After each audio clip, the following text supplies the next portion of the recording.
Hello and welcome back to Shakesyear. We are working on the sonnets, and today we're going to talk about Sonnet 20, which, as I started digging into Sonnet 20, I've learned that this is one that scholars have been debating ad nauseum for hundreds of years since it was written, trying to figure out who it's about, what all this stuff that's in here is. So let's give it a listen and then let's talk about a few things, okay?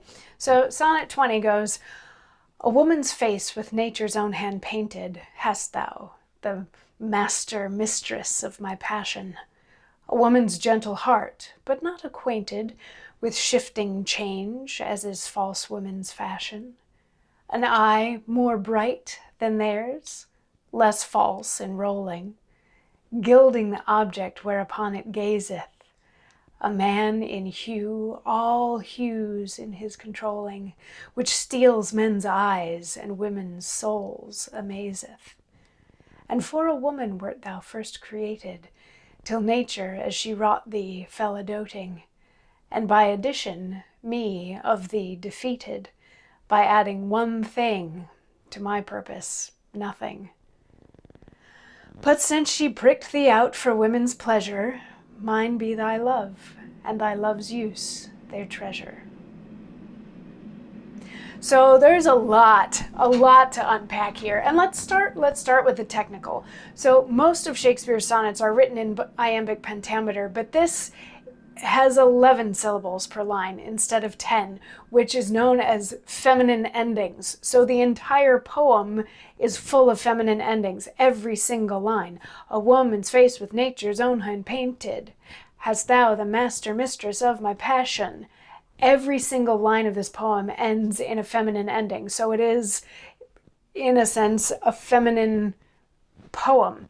And in Shakespeare's plays, when a character would change from iambic pentameter with masculine endings to lines that had feminine endings, it usually indicated that there was something off, something not quite right. So you could take that in many different directions. You could say that this was Shakespeare's attempt at writing a poem from the perspective of a woman, or he's writing a poem as himself about something that's really bothering him and he's trying to, figure it out, suss it out, that sort of thing. But it's just an interesting technical thing to note that this is a poem full of feminine endings.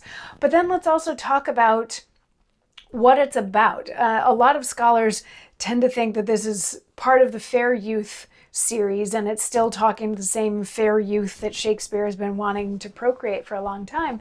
But if you look at it just by itself, if you didn't even know that the other ones existed, the gender of the listener is up in the air.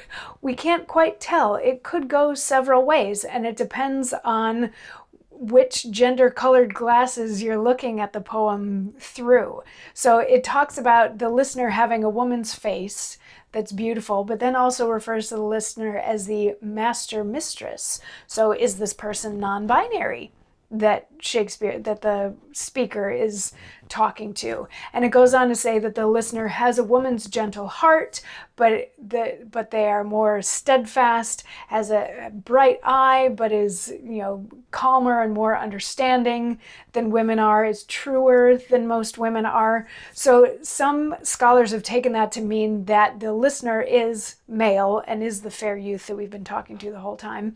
But this could also, if you wanted to look at it that way, this could be a non-binary person, or this could be a masculine woman. We all grew up with a tomboy in the group, a girl who liked cars and reading comic books and playing baseball instead of wearing dresses and playing with Barbies. It could be a person like that this poem is speaking to. And there's a couple little tidbits. One of the lines, "And for a woman wert thou first created."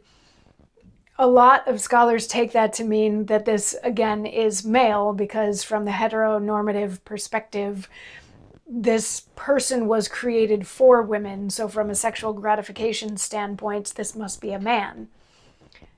You could also take that to say you were created for a woman, as in a woman gave birth to you. So the gender doesn't really matter one way or the other. And or this is a lesbian. This is a woman who's a lesbian and is in love with women and created to give other women pleasure and joy and ecstasy and all that sort of thing. The bit about by addition me of the defeated could be taken to mean that this person was born so beautiful, looking so feminine, but then nature stuck a penis on this person.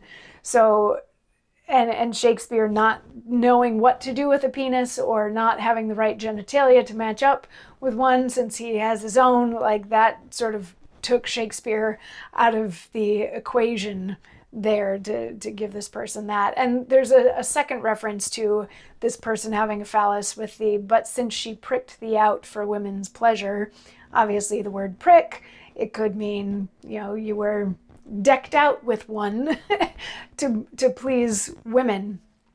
But I mean, again, that could also be speaking about a lesbian who nature created in such a way that she is supposed to please other women instead of pleasing men. But the general conclusion at the end of the poem is that the speaker is going to love who the listener is, even if there isn't a physical manifestation of said love.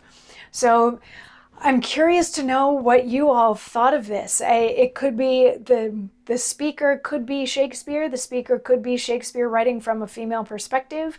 The listener could be a man, a woman, a non-binary person. The relationship that they're talking about could be a heterosexual one, a homosexual one, one with somebody that has sexual desire, and an asexual person that could be in there as well. It's just, there's so many different ways that this particular poem could be looked at, and scholars have been discussing it and dissecting it and fighting about it for so long. I'm curious to know how it landed on you and what you thought of it. So leave a message in the comments and come on back tomorrow for Sonnet 21. I'll see you then. Mwah.